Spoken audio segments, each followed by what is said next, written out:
हाय, मैं रितेश कुमार राणा। सबसे पहले मैं अपने राणा मैथमेटिक्स रिसर्च सेंटर की ओर से आपको धन्यवाद देता हूं हमारे चैनल में जुड़ने के लिए। तो जैसा कि हमारा आज का जो टॉपिक है वो कैपेसिटेंस है। नॉर्मली आज का जो हमारा टॉपिक है वो कैपेसिटेंस है। तो बेसिकली कैपेसिटेंस है क्या, इस चीज़ को सबसे पहले हम लोग जानेंगे कि कैपेसिटेंस क्या होता है। कैपेसिटेंस किसी एक कैपेसिटर का प्रॉपर्टीज को हम लोग कहते हैं, ठीक है। कि अगर कोई इंडक्टर है तो उसका प्रॉपर्टीज को हम लोग इंडक्टेंस कहेंगे, यदि कोई कैपेसिटर है तो उसका प्रॉपर्टीज को कैपेसिटेंस कहेंगे। तो कैपेसिटेंस किसको कहेंगे, तो कहेंगे capacity of storing charge in form of electrostatic. यदि कोई एलिमेंट अगर चार्ज को, ठीक है, इलेक्ट्रोस्टैटिकली अगर एक्यूमुलेट कर रहा है तो उस प्रॉपर्टी को हम लोग क्या कहेंगे, कैपेसिटेंस, ठीक है। तो सपोज दैट कि अगर हम लोग ले लेते हैं दो प्लेट, मान लीजिए कि आपका एक प्लेट है, दो प्लेट है। चलिए ये प्लेट इस फॉर्म में है, सपोज दैट ये प्लेट हमारा इस फॉर्म में है। इस प्लेट के बीच का अगर डिस्टेंस अगर हम लोग मान लें कि ये हमारा डी है, ओके, और इस प्लेट को हम लोग कनेक्ट कर देते हैं, ये प्लस ये माइनस, ठीक है। ये हमारा क्या है, दो प्लेट है। इस प्लेट के बीच में हम लोग क्या करेंगे, डाइलेक्ट्रिक मटेरियल्स को फिल कर देंगे। देखिए हम लोग इसमें क्या किए, इसके इनसाइड डाइलेक्ट्रिक मटेरियल्स को फिल कर दिया है ना। अब देखिए ये हमारा एक तरह का बना हुआ है, एक प्लेट इधर एक प्लेट इधर है, बीच में डाइलेक्ट्रिक मटेरियल है। दोनों प्लेटों के बीच का जो डिस्टेंस है एज्यूम कर लिए कि डी है, और इसका जो क्रॉस सेक्शनल एरिया है वो क्या है, ए, ठीक है। प्लेट ए का क्रॉस सेक्शनल एरिया जो इसका है वो ये है, और ये इसका भी सेम एरिया है। बीच में जो डाइलेक्ट्रिक मटेरियल्स है तो मान लेते हैं कि इसका रिलेटिव परमेबिलिटी जो है वो म्यू आर है, ठीक है। इसका रिलेटिव परमेबिलिटी म्यू आर है। ये हमारा डाइलेक्ट्रिक मटेरियल है। अब हम लोग क्या करेंगे कि सपोज दैट कि एक हम लोग बैटरी लिए, इस पोलैरिटी को प्लस माइनस, तो यहां पर जब हम लोग प्लस लिए और यहां माइनस लिए तो ये प्लस हमारा इधर चलना स्टार्ट होगा। तो देखिए यहां पर plus plus plus plus plus plus plus, तो इस प्लेट में हमारा क्या होगा, प्लस चार्ज एक्यूमुलेट हो जाएगा।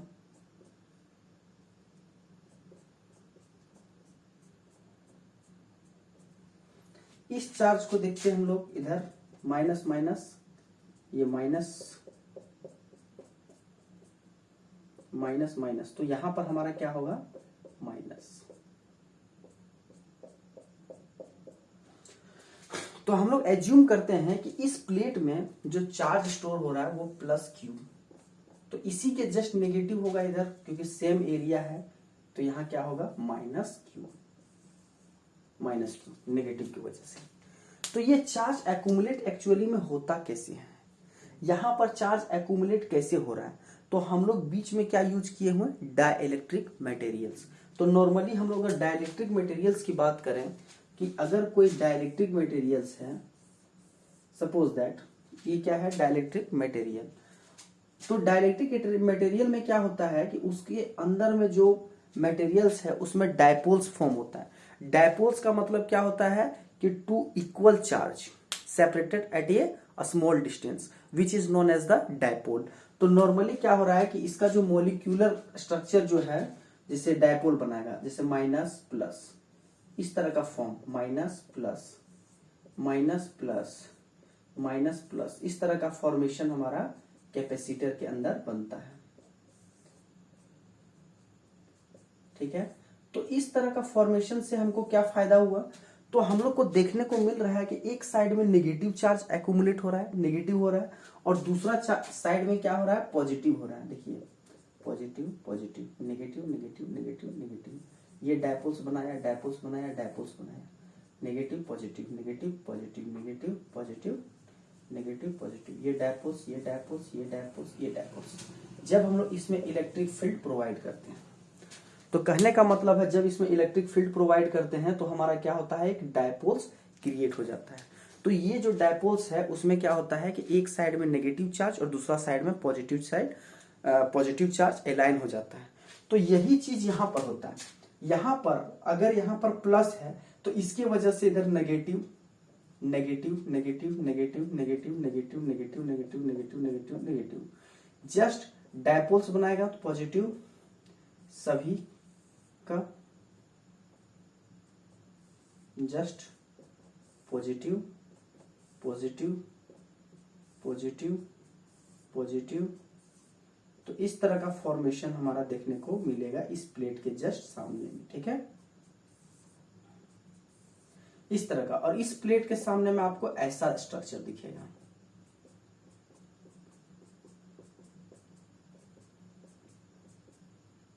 ओके,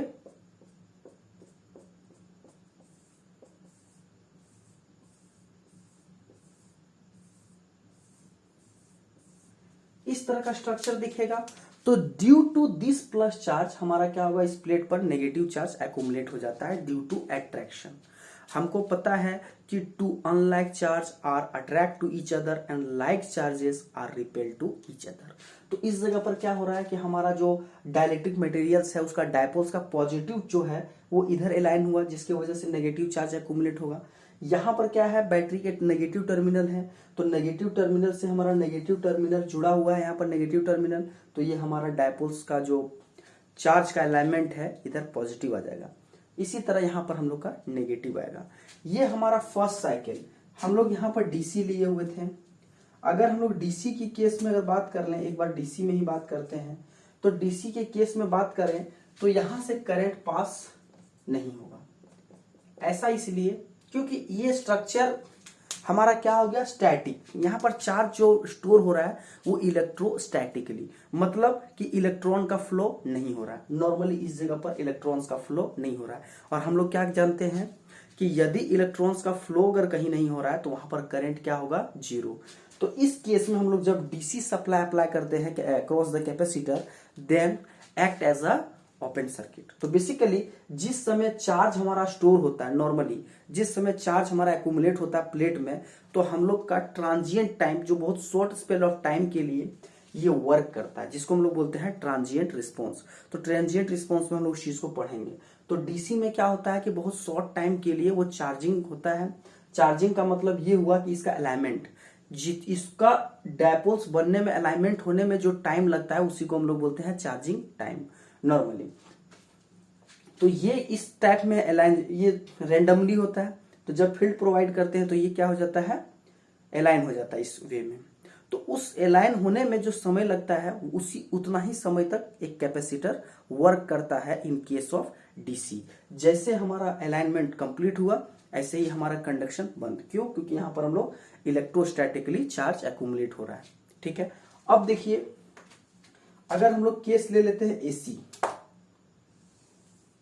सपोज दैट एसी, तो एसी में पॉजिटिव के लिए ये होगा, और अगर हम लोग नेगेटिव ले लें, नेगेटिव पल्स, तो क्या होगा, नेगेटिव पल्स इधर हो गया, पॉजिटिव पल्स इधर हो गया। तो यहां पर हमारा क्या होगा, इस साइड में पॉजिटिव हो जाएगा, तो यहाँ प्लेट में हमारा पॉजिटिव होगा, ठीक है, और यहाँ पर पॉजिटिव होगा तो इधर नेगेटिव। ये सारा कॉन्फ़िगरेशन क्या होगा, चेंज हो जाएगा, जस्ट अपोजिट हो जाएगा। तो यहाँ पर क्या आपको देखने को मिल रहा है, देखने को मिल रहा है कि फर्स्ट हाफ साइकिल में आपका पॉजिटिव ये रहा, नेगेटिव ये रहा, सेकेंड हाफ साइकिल में ये पॉजिटिव ये नेगेटिव। इसका मतलब क्या हो रहा है कि यहाँ हम लोग का चार्ज जो है वो स्टैटिक नहीं रह रहा है। एक्चुअली क्या हो रहा है कि डायरेक्शन चेंज कर रहा है। ये डायपोल का अलाइनमेंट जो है वो चेंज हो रहा है। फर्स्ट साइकिल में ऐसा है, सेकेंड साइकिल में ऐसा, फर्स्ट साइकिल में ऐसा, सेकेंड साइकिल में ऐसा। तो एक्चुअली में यहां से इसको जाने में, ठीक है, इस अलाइनमेंट को मूव करने में जो लॉस होता है उसको हम लोग बोलते हैं हिस्टैरिसीस लॉस या डाइलेक्ट्रिक लॉस। तो बेसिकली हमारा जो डाइलेक्ट्रिक लॉस होता है वो यहां पर होता है। कैसे? तो हमारा जो पॉजिटिव सिग्नल्स जो आएगा, एसी का पॉजिटिव पल्स, तो पॉजिटिव पल्स का जो अलाइनमेंट होगा, फिर नेगेटिव पल्स जब आएगा तो अलाइनमेंट 180 डिग्री रोटेट करेगा। तो इस रोटेट करने में जो एनर्जी हमारा रिड्यूस मतलब खर्च हो रहा है उसको हम लोग क्या बोलेंगे, डाइलेक्ट्रिक लॉस बेसिकली। ठीक है, तो हमारा एसी में क्या हो रहा है कि हमारा सिंपल क्या हो रहा है, पोलैरिटी चेंज कर रहा है।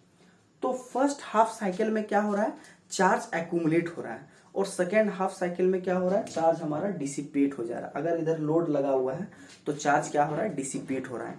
इसका मतलब कि यदि चार्ज का कोई लॉस नहीं है तो इसका मतलब एक्टिव पावर का किसी भी तरह का कोई लॉस नहीं है। जो एक्चुअल पावर है, एक्टिव पावर, उसका कोई लॉस नहीं है। तो हम लोग जानते हैं कि in case of capacitor there are no any loss of active power. तो एक्टिव पावर का यहाँ पर कोई लॉस नहीं होता कैपेसिटर में।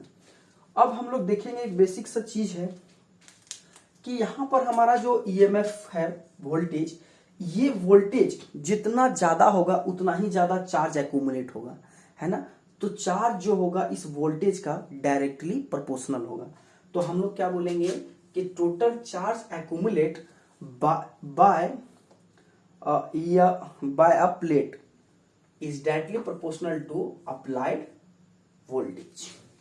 तो हमारा क्या हुआ कि Q है, जो चार्ज है, वो डायरेक्टली प्रोपोर्शनल होता है वोल्टेज का। तो हम लोग क्या करेंगे, इसको एक प्रोपोर्शनैलिटी कांस्टेंट में तोड़ देंगे। ओके, ये प्रोपोर्शनैलिटी कांस्टेंट है, इसको हम लोग क्या बोलेंगे, K क्या है, कांस्टेंट है, कांस्टेंट, जिसको हम लोग K is equals to C, जिसको हम लोग बोलते हैं कैपेसिटेंस, कैपेसिटेंस, ठीक है। इसको हम लोग बोलेंगे कैपेसिटेंस। तो हम लोग क्या लिख सकते हैं, Q is equals to C into V। तो ये हमारा एक इंपॉर्टेंट सा फॉर्मूला आ गया, Q is equals to C into V। तो बेसिक सा जो फॉर्मूला है ये हम लोग बार बार देखते आ रहे हैं 10th क्लास से, या 9th class, 10th class, 11th 12th में। तो ये हमारा कैपेसिटर का एक बेसिक सा फॉर्मूला हुआ। अब हम लोग आगे बढ़ते हैं।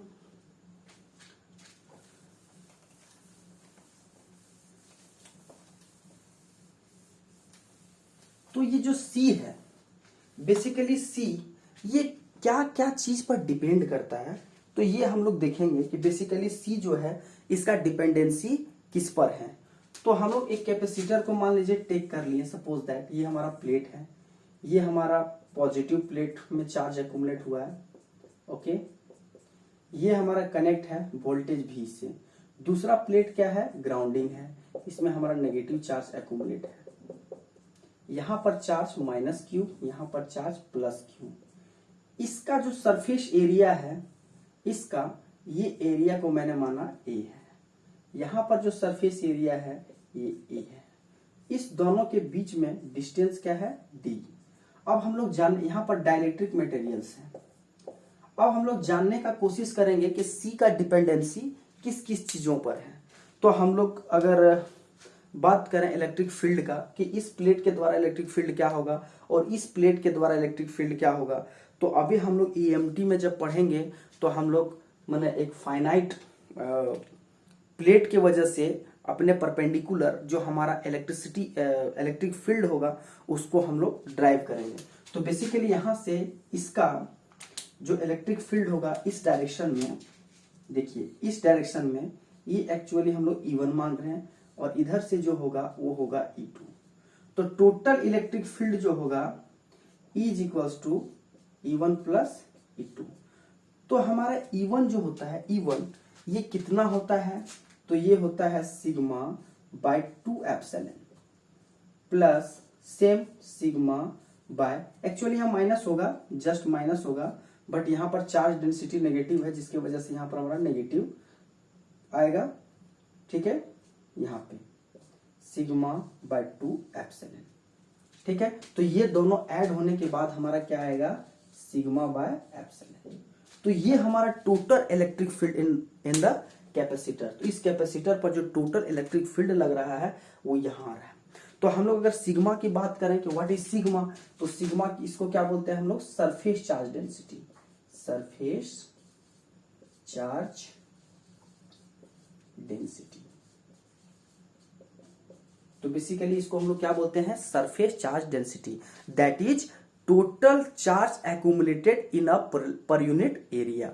Sigma is equal to total accumulated charge per unit area. तो ये हमारा सिग्मा है। अब हम लोग यहां पर सिग्मा के जगह पर इस वैल्यू को यूज करेंगे, ठीक है। तो आपको डिपेंडेंसी दिखेगा ई क्या है, ये एप्सिलॉन, इसको हम एप्सिलॉन पढ़ते हैं, तो ये एप्सिलॉन को भी इंट्रोड्यूस कर दे रहे हैं यहाँ पे। एप्सिलॉन क्या है, रिलेटिव या परमिटिविटी,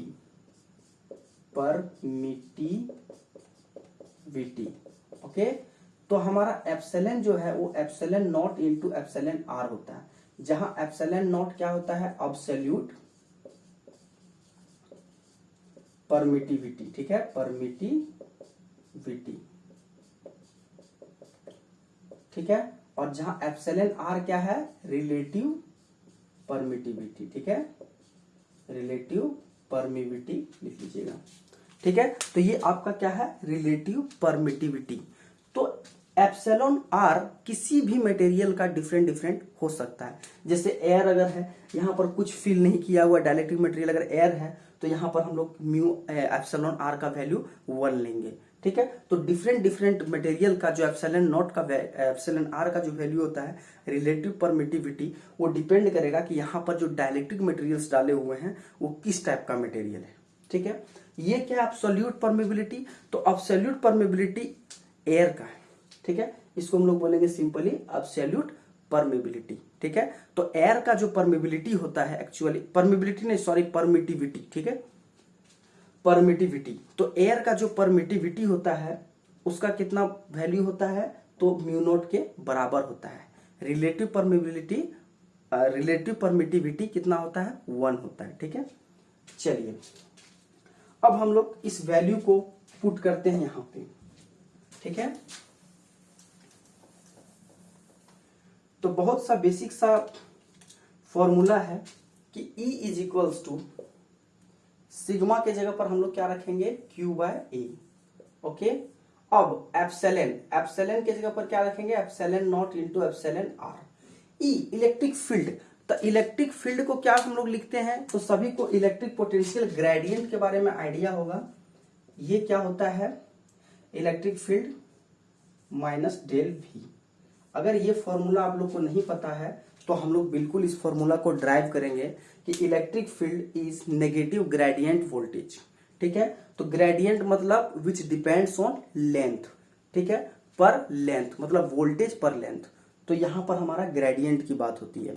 तो हम लोग ई के जगह पर क्या लिख सकते हैं कि electric field is equal to total voltage divided by distance, यहां से यहां तक का डिस्टेंस। तो हम लोग लिखेंगे, तो इस वैल्यू को यहां पर पुट करेंगे, तो V/D is equals to Q/A into epsilon naught into epsilon R. तो यहां से हम लोग Q बराबर निकाल सकते हैं, Q बराबर देखिए epsilon naught epsilon R into A divided by D, और यहां पर हमारा आ गया V। अब हम लोग इस इक्वेशन को देखते हैं, तो Q into something times V है। इस इक्वेशन में क्या है कि Q into something times V है। तो ये चीज को हम लोग बोले थे, इस फॉर्मूला से देखिए कंपेयर कर दिए CV। तो यहां C के जगह पर हम लोग इसको लिख सकते हैं। तो लिखो, वहां पर इक्वेशन 1 कर देना और इसको इक्वेशन 2 कर देना, और लिखना from equation 1 and 2, from equation 1 and 2। तो C is equals to epsilon naught into epsilon R into A divided by D।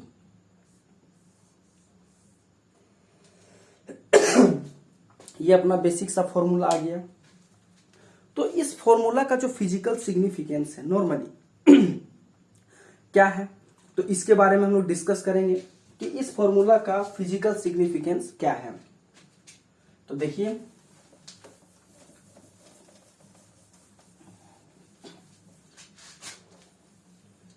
तो हमारा जो फॉर्मूला है, एक बार मैं फिर यहां पर लिख रहा हूं, C is equals to epsilon naught into epsilon R into A divided by D।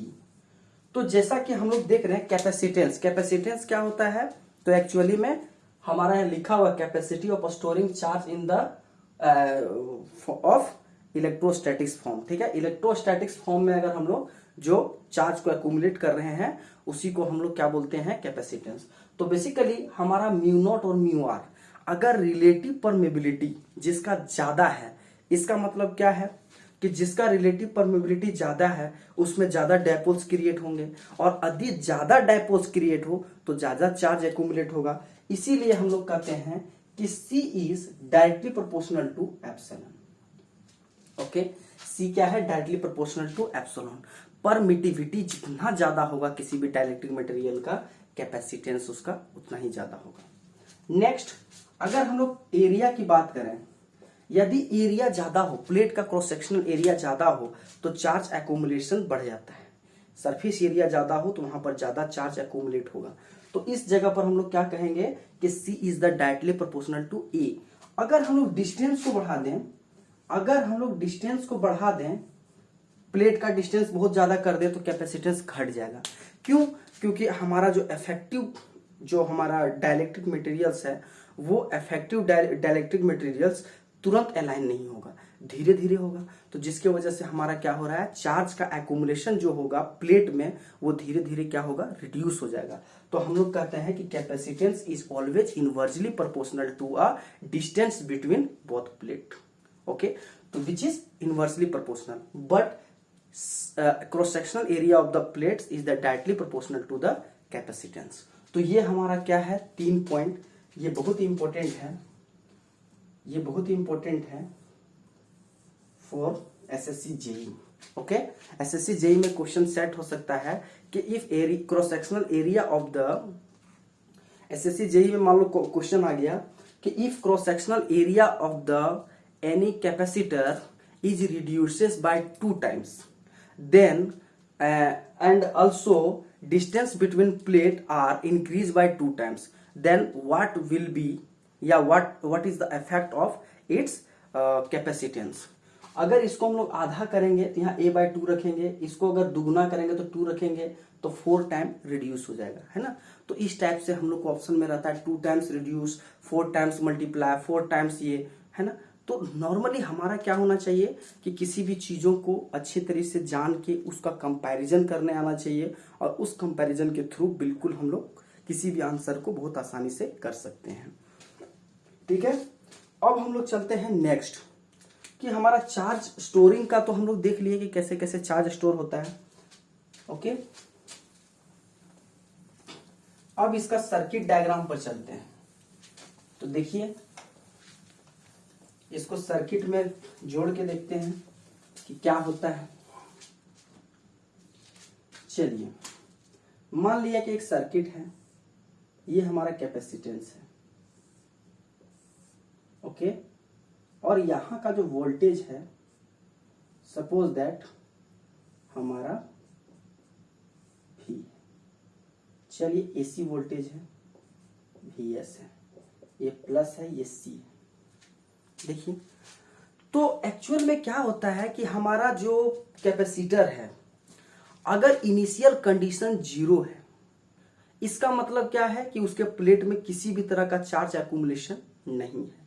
यदि हमारा इनिशियल कंडीशन अगर दे दिया है कि नहीं V0 है, तो इनिशियल कंडीशन में यदि वोल्टेज V0 है इसके अक्रॉस, इसका मतलब क्या है कि जब हम ऑपरेशन कर रहे हैं जस्ट उससे पहले उस प्लेट में कुछ चार्ज एक्यूमुलेट है, और जो चार्ज एक्यूमुलेट है उसके वजह से जो हमारा पोटेंशियल डिफरेंस क्रिएट हो रहा है इस कैपेसिटेंस में, वो क्या है, V0।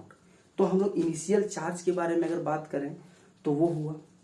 या दूसरे वे में कर सकते हैं कि कुछ जो डाइलेक्ट्रिक मटेरियल्स होगा, उस डाइलेक्ट्रिक मटेरियल्स में कुछ डायपोल्स जो होंगे वो अलाइन होंगे, पहले से अलाइन होंगे। तो वो अलाइनमेंट की वजह से जो वोल्टेज क्रिएट हो रहा है कैपेसिटेंस के अक्रॉस, तो उसको भी हम लोग क्या कहेंगे, initial condition. Both are same, because अगर आपका प्लेट में चार्ज है तो इसका मतलब क्या है कि आपका डाइलेक्ट्रिक मटेरियल्स बिल्कुल ही अलाइन हुआ है उस जगह पर, तभी तो चार्ज एक्यूमुलेट है। अदरवाइज अट्रैक्शन और रिपल्सन जो है, फिर तो हमारा अगर अट्रैक्शन रिपल्सन नहीं होगा प्लेट पर तो वहां चार्ज रहेगा ही नहीं।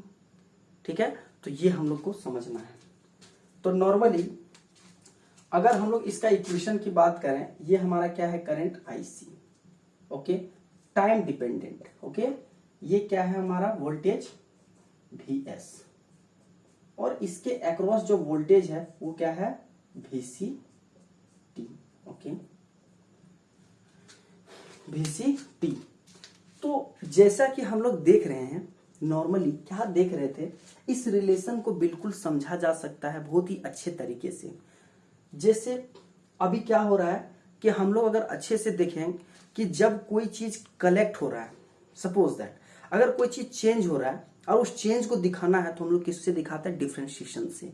यदि कोई चीज कलेक्ट हो रहा है और टोटल को दिखाना है तो हम लोग किससे दिखाएंगे उसको, इंटीग्रेशन से। ओके, इंटीग्रेशन से। अब देखिए हम लोग नेक्स्ट चलते हैं।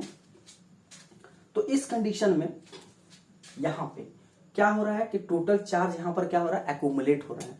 तो करंट जो है हमारा यहाँ पर करंट, यहाँ करंट का जो इक्वेशन होगा वो I C of T is equals to C into D V C by D T. Okay, actually में क्या हो रहा है, वहां पे चार्ज चेंज हो रहा है। तो ड्यू टू चार्ज अगर चेंज हो रहा है, ठीक है, तो हमारा क्या हो गया, current through a capacitor should be equals to C into DVC by D. अब यहां से हम लोग अगर वीसी निकालना चाहेंगे, VC of T is equals to, तो 1 by C integration over I C of T into D T. तो हमारा टाइम पीरियड क्या होगा, तो हम लोग ले लेते हैं माइनस इन्फिनिटी से। उसमें क्या होगा कि इनिशियल कंडीशन जो होगा माइनस इन्फिनिटी से 0 तक, वो हमारा इनिशियल कंडीशन के अंतर्गत आएगा। तो इनिशियल कंडीशन को भी हम लोग ले लेते हैं minus infinity to T at present time तक। तो ये हमारा क्या हो गया, टाइम डोमेन एनालिसिस। तो हम लोग लिखेंगे इस टॉपिक को सर्किट डायग्राम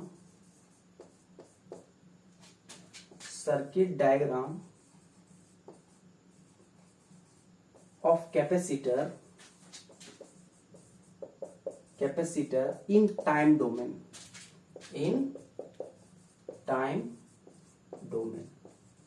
ठीक है। तो ये हमारा टाइम डोमेन पर सर्किट का जो इक्वेशन होगा ये बिल्कुल यही होगा। नेक्स्ट टॉपिक की ओर चलते हैं कि यदि हम इसी इक्वेशन को चाहे फ्रीक्वेंसी डोमेन के थ्रू एनालाइज करने, अभी हम लोग क्या करते हैं, एज्यूम करते हैं कि इनिशियल कंडीशन 0 है। तो उस केस में हम लोग देखेंगे कि क्या होगा, ठीक है।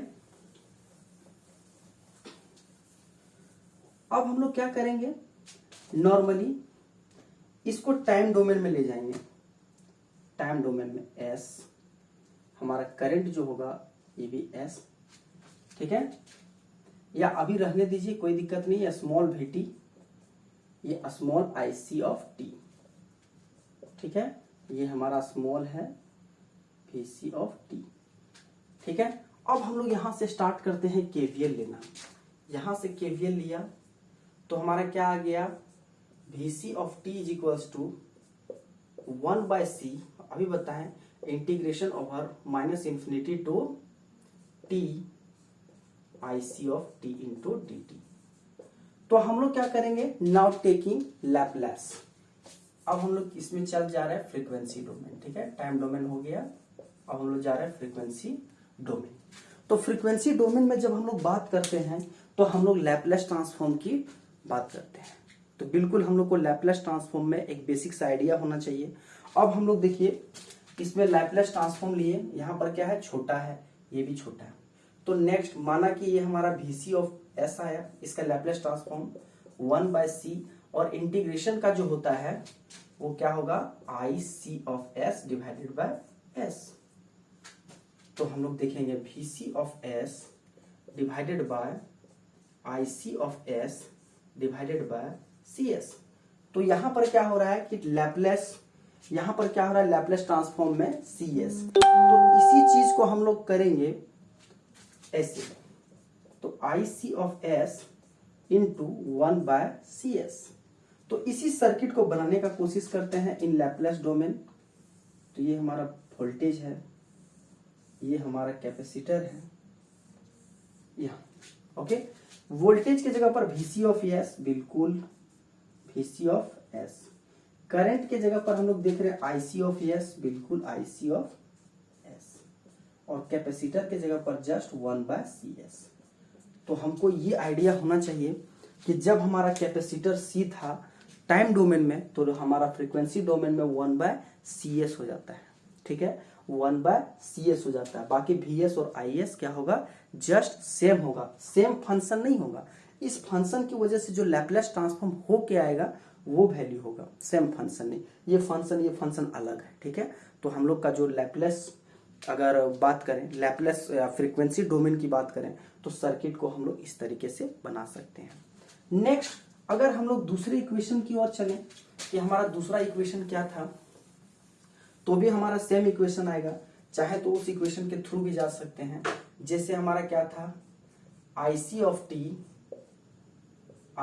T is equal to C into DVC by dt। यहां पर हम लोग लैपलेस लेंगे तो क्या आएगा, IC of T into differentiation में S टाइम हो जाता है, ठीक है, C into S into DVC of S। तो यहां भी अगर आप देखें तो VC of S is equal to IC of S into 1 by CS। तो चाहे हम उस इक्वेशन से लेके चलें या इस इक्वेशन से लेके चलें, हमारा अल्टीमेटली जो डायग्राम बनने वाला है, जो सर्किट डायग्राम बनने वाला है in frequency domain, remain same. तो यहां पर भी हमारा क्या हो रहा है, रिमेन सेम हो रहा है। अब हम लोग थोड़ा आगे चलते हैं। अब थोड़ा हम लोग पावर की बात कर लेते हैं, एनर्जी की बात कर लेते हैं, ठीक है। तो हम लोग पावर और energy store by the capacitor की ओर चलते हैं। Total energy store by the capacitor, तो हमारा टॉपिक रहेगा total energy store by the capacitor. Total energy store by the capacitor. तो सबसे पहले हम लोग बात करेंगे पावर का। तो पावर इज इक्वल टू हम लोग को पता है V इंटू आई, ओके। ये अगर कैपेसिटर का वोल्टेज है और कैपेसिटर का करंट है तो हम लोग यहां पर IC को हम लोग क्या लिख सकते हैं, C इंटू, अगर हम लोग इसको T में लिखें तो इसको क्या लिख सकते हैं, C into DVC by dt, है ना। तो C को हम लोग इधर कर लेते हैं, C V into DV by dt, ये होगा, ये हमारा टोटल पावर हो गया। अब इस पावर से हम लोग एनर्जी को निकालेंगे। तो एनर्जी क्या बोलते हैं हम लोग, energy is equals to integration over P dt। तो ये हमारा क्या है, एनर्जी। तो हम लोग पावर को इंटीग्रेट करेंगे, CV dV by dt into dt। तो यहां पर क्या हो रहा है, ये कैंसल। तो एक्चुअली में ये कैंसल होता नहीं है, जस्ट डिफरेंशिएशन का अपना एक रूल है, तो इसको हम लोग हटा दे रहे हैं, ठीक है। तो यहां पर क्या हुआ, E is equals to CV dV। तो हम लोग C को बाहर करेंगे, कांस्टेंट था, तो V इंटू dV। तो इसको कैसे लिख सकते हैं, C into V square by 2, okay. तो हम लोग लिखेंगे E is equals to half CV square, ये हाफ CV स्क्वायर। तो जैसा कि हम लोग जान रहे हैं कि Q इज इक्वल्स टू क्या होता है, CV। तो चाहे तो यहाँ CV की जगह पर Q लिख सकते हैं।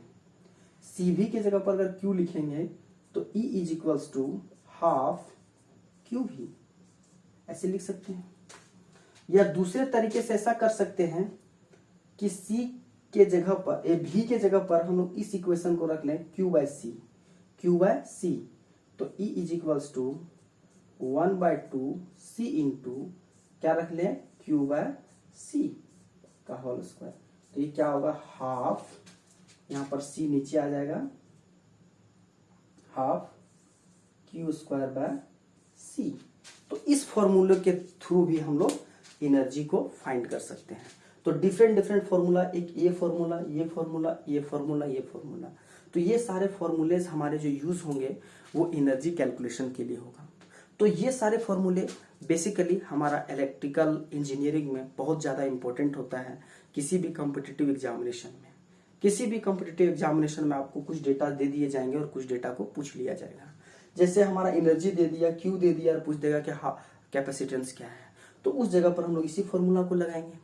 यदि हम लोग को कहीं भी कैपेसिटेंस का चर्चा नहीं किया, Q और V दे दिया, एनर्जी बोल दिया, तो हम लोग इसको लगाएंगे, है ना। तो ये डिफरेंट टाइप के फॉर्मूलेस को हम लोग को नोट आउट करना है और बिल्कुल इस चीज को कंप्लीट करना है, ठीक है। इसको लिखिए, नेक्स्ट हम लोग चलते हैं कि अगर डीसी सप्लाई जब देते हैं तो जैसा कि हमने पहले भी चर्चा किया कि in case of DC charge क्या है, स्टैटिक। तो due to statics there are no any current passing through a capacitor, so capacitor act as a open circuit. ठीक है, हम लोग पहले इसका चर्चा कर चुके हैं। तो सपोज दैट कि हमारा डीसी सप्लाई है, यहां पर कैपेसिटर लगा हुआ है, ये plus minus V plus minus C, ये हमारा हो गया IC। सपोज दैट ये IC छोड़िए, तो यहां पर हमारा VC जो होता है फॉर्मूला कि हमारा चार्ज जो होता है VC, तो एक्चुअल हम लोग IC को फाइंड करने की कोशिश करते हैं। तो IC इज इक्वल्स टू क्या होगा, C dV बाय dt। तो यहां पर क्या है कि V क्या है, कांस्टेंट, और हम लोग को पता है कि कांस्टेंट का डिफरेंशिएशन क्या होता है, 0। तो IC इज इक्वल्स टू क्या होगा, 0, V कांस्टेंट। तो इसका मतलब क्या हुआ कि यहां पर IC क्या है, 0 और V क्या है, कांस्टेंट। इसका मतलब कि कैपेसिटर के अंदर एक प्रॉपर्टीज है जो सडन चेंज ऑफ वोल्टेज का अपोज करता है। अगर कैपेसिटर के अक्रॉस जो वोल्टेज है वो हमेशा स्लोली डाउन करेगा लेकिन सडन डाउन नहीं करेगा। ठीक है, तो इस जगह पर हमको पता चल गया कि in case of capacitor whenever a DC supply then then IC is equals to 0 and we can say that the capacitor act as a open circuit. There are no any current passes through this capacitor. Okay, again one properties is that capacitor is opposes the sudden change of voltage. Okay, ठीक है, अब हम लोग चलते हैं next. अगर हम लोग आइडियल और प्रैक्टिकल कैपेसिटर की बात करें, हमारा आइडियल और प्रैक्टिकल कैपेसिटर की अगर बात करें तो देखिए हमारा कैपेसिटर है नॉर्मली, ये हमारा क्या है, प्लस माइनस C। यदि इस पर किसी भी तरह का कोई रेजिस्टेंस का इफेक्ट नहीं है तो इसको हम लोग क्या बोलेंगे, जो हमारा ये है आइडियल कैपेसिटर। तो इसको हम लोग लिखेंगे कि ये आइडियल कैपेसिटर है। बट हम लोग को पता है कि इलेक्ट्रिकल इंजीनियरिंग में ये सारा कुछ आइडियल होता नहीं है। ठीक है, तो हमारा आइडियल अगर नहीं होता है तो नॉन आइडियल के केस में कैपेसिटर को हम लोग कैसे रखेंगे। मान लो कोई बच्चा क्या किया कि सर कैपेसिटर को हम लोग ऐसे रख सकते हैं, ये हम लोग बोल देंगे कि ये नॉन आइडियल है।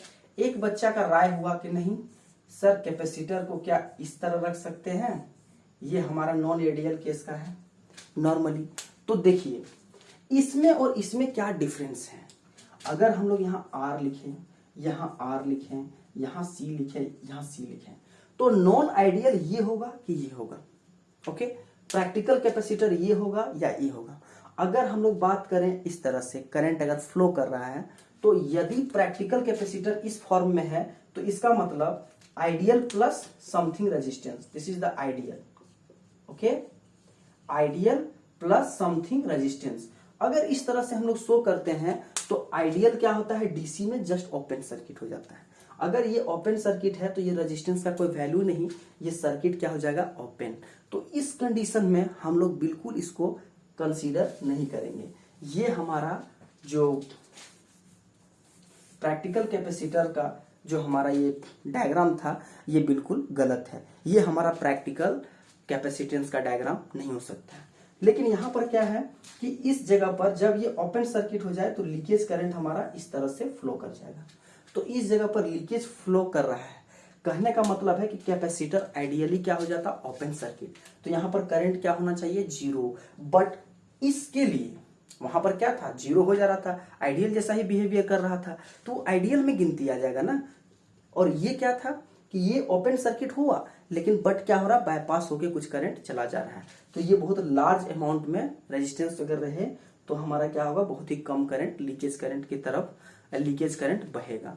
तो लीकेज करंट की वजह से हम लोग कहेंगे कि capacitors are in non ideal case. तो ये हमारा हुआ प्रैक्टिकल कैपेसिटर। ठीक है, ये हमारा हुआ प्रैक्टिकल कैपेसिटर।